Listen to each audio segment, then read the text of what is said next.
When we speak of talking to women, we often imagine a script, a list of questions, a strategy that feels more like a job interview than a moment of intimacy.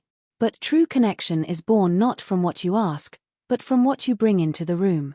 It's the atmosphere you create, the presence you hold, and the way you let another person feel seen without demanding that they reveal themselves on command. There is a quiet power in choosing to observe before you speak, to sense before you act, and to understand that the most compelling conversations are shaped not by interrogation, but by invitation.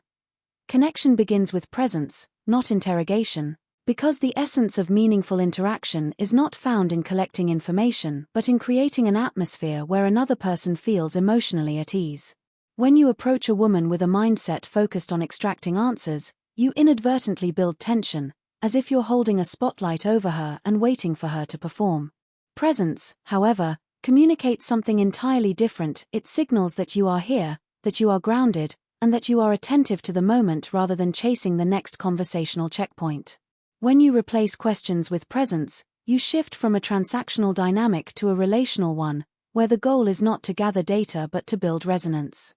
Presence begins with how you carry yourself, how you breathe, how you listen, and how you allow silence to take its natural place in the conversation. Most people fear silence because it feels like a void, but when used consciously, silence becomes the space where connection deepens.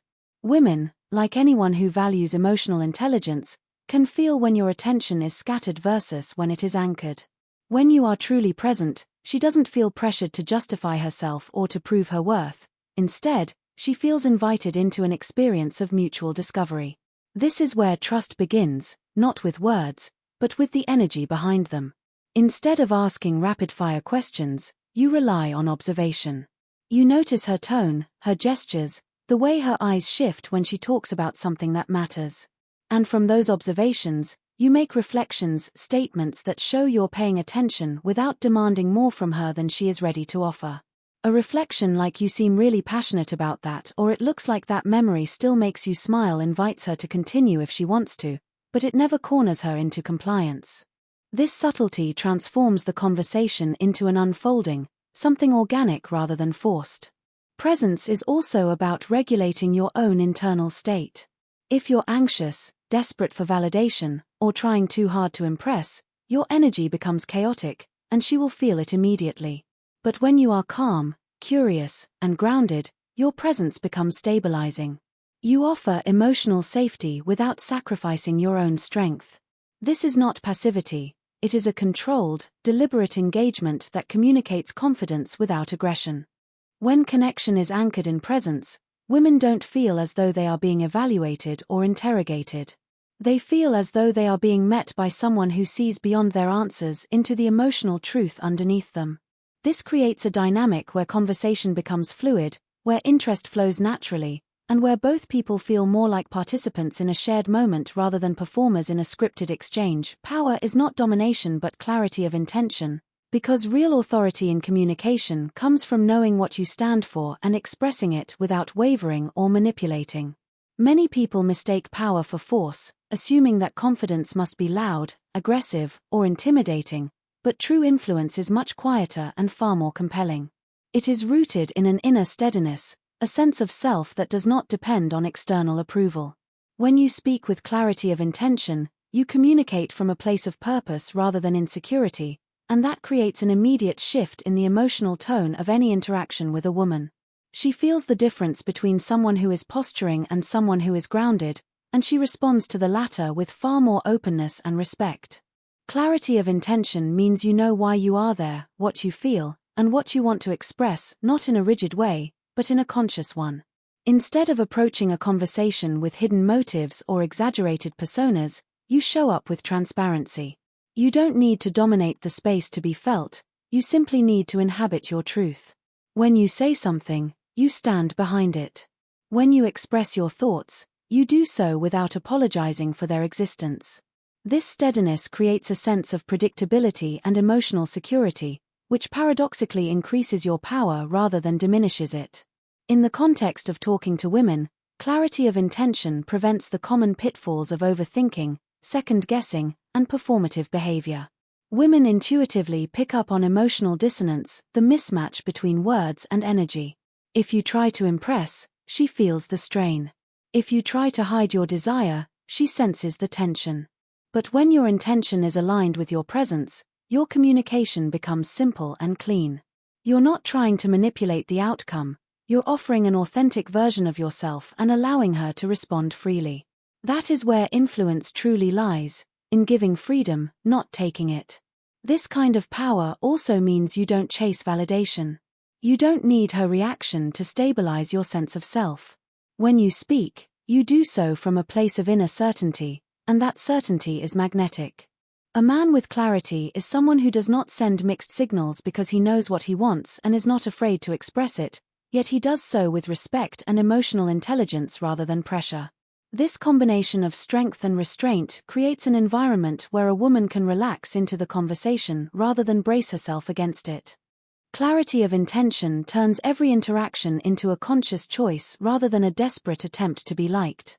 It communicates that you are not trying to dominate her, control her, or impress her, but that you are guiding the moment with intention, integrity, and a steady sense of self that invites connection rather than demanding it. Listening as seduction begins with understanding that most people do not truly listen, they wait. They wait for their turn to speak, to prove themselves, to impress, to redirect the conversation toward their own stories. But listening, when done with intentional presence, becomes an act of deep recognition. It signals to a woman that she is not merely heard but felt, that her words have a place to land, and that her emotions are acknowledged without judgment or interruption. This form of listening is not passive, it is active, engaged, and attentive. It reveals your strength not through dominance, but through your capacity to hold space for another person's inner world without losing your own center. When you listen in this way, you are not simply absorbing information, you are tuning into the emotional frequency beneath the words. You notice the subtle changes in her voice, the moments when she pauses as if weighing her thoughts, the slight shift in her expression when something touches her more deeply than she intended to reveal. This awareness allows you to respond with nuance rather than cliché. Instead of offering advice she never asked for, you offer presence. Instead of filling the silence with noise, you allow the silence to breathe, to invite her to share more if she chooses. This creates a sense of intimacy that questions alone can never achieve. Listening becomes seductive because it demonstrates restraint. It communicates that you do not need to dominate the conversation to feel important. You do not rush to fix or to prove. You let the moment unfold at its natural pace. Women often encounter men who listen only to respond, to rebut, or to steer the conversation back to themselves. When you listen without agenda, you distinguish yourself effortlessly. You create a dynamic where she feels safe to reveal her thoughts, her desires, her fears, or even her uncertainties. You become someone she can open up to, not because you pried, but because she felt the freedom to do so. This form of listening also invites reciprocity. When someone feels deeply heard, they naturally want to hear you as well. They lean in, not because you demanded their attention, but because you earned it. Seduction, in this sense, is not about tricks or tactics, it is about resonance. You are not performing to gain approval, you are creating an emotional rhythm where presence meets presence. The more attuned you are, the more she relaxes. The more she relaxes, the more she connects.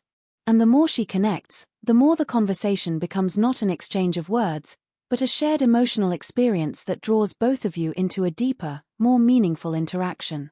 Curiosity expressed through observation is an approach that shifts the dynamic of conversation from interrogation to invitation. Many men believe they must constantly ask questions to show interest, but this often creates pressure, as if the woman is being required to perform or provide evidence of her personality. Observation, on the other hand, allows you to engage without demanding. It shows that you are attentive, perceptive, and present enough to notice what most people overlook. When you comment on what you see rather than interrogate what you don't know, you replace the transactional energy of questioning with the warmth of genuine curiosity. This form of curiosity is subtle, gentle, and far more seductive because it reveals a man who is aware rather than needy. When you observe, you pick up on the nuances that reveal who she is beneath the surface. You notice the way she lights up when she speaks about something meaningful, the slight hesitation before she shares something vulnerable, or the ease with which she laughs when she feels comfortable. From these details, you reflect what you see, you seem really proud of that, or there's something calm in the way you talk about it. These reflections invite her to go deeper without prompting her with a direct question. It gives her the freedom to share if she wants to, because you are not pulling information from her, you are responding to the energy she already offered. This type of curiosity also shows emotional intelligence, because you are engaging with her lived experience rather than trying to steer the interaction in a predetermined direction. Instead of searching for the perfect question to impress her, you let the moment guide you. You become someone who is attuned to the environment, to her expressions, to the emotional undercurrents, rather than someone who is desperately trying to keep the conversation alive. Observation-driven curiosity makes the interaction feel natural, fluid, and grounded. It also communicates confidence. A man who observes instead of interrogates shows that he does not need to fill every silence or control every moment. He allows the space to exist without panic. He doesn't chase information, he allows it to come to him. This calm curiosity creates an emotional climate where she feels free to express herself without feeling cornered. She doesn't feel like she's being analyzed, but rather like she's being seen in a way that is gentle yet perceptive. Through observation, you demonstrate that you are not simply hearing her words but experiencing her presence. This creates a far more intimate connection than a rapid stream of questions ever could. It turns every moment into an opportunity to build resonance rather than gather facts, and in that resonance, she feels not just noticed, but understood. The dance between mystery and vulnerability is one of the most compelling dynamics you can bring into a conversation, because it embodies the balance between being open enough to create trust while remaining grounded enough to maintain your own emotional sovereignty. Too much vulnerability too soon feels like emotional flooding. It places the weight of your inner world onto someone who has not yet earned that access. Too much mystery, however, creates distance, making you seem closed, inaccessible, or emotionally unavailable. The power lies in blending the two, letting her feel your humanity without giving away every layer at once, allowing her to discover you rather than being handed everything all at once. This deliberate pacing mirrors the natural unfolding of attraction and connection, where each moment reveals just enough to deepen interest. When a man embodies this balance, he communicates that he is self-aware and emotionally mature. Vulnerability shows that you have depth, that you feel, that you reflect, and that you are not hiding behind a facade of perfection. It reveals your authenticity without collapsing into oversharing. Mystery, on the other hand, emerges not from withholding but from intentional pacing, sharing selectively, with purpose, allowing her to sense that there is more to you beneath the surface. It is the emotional equivalent of leaving the door slightly open rather than flinging it wide. This combination creates intrigue because it reflects a man who is both accessible and self-contained, someone who can connect deeply without losing his sense of self. In conversation, this balance is communicated subtly. Vulnerability shows up through sincerity, through the way you speak about your passions, your experiences, or something that has shaped you. It's conveyed through your tone, your warmth, the authenticity behind your words. Mystery shows up in your restraint, not hiding, but not rushing to fill every silence with your entire life story. It's in the moments you choose to hold back just enough to allow curiosity to grow. When she senses this interplay, she becomes more engaged, more attentive, because she feels she is discovering you piece by piece. This dance also protects the connection from becoming one-sided. When you lead with both strength and openness, you allow her to meet you where you are rather than overwhelming her or disappearing emotionally. She feels invited, not pressured. She feels intrigued, not confused. This dynamic fosters trust because vulnerability signals honesty, while mystery signals emotional boundaries. Together, they create a balanced foundation where both people can explore the connection at a natural pace.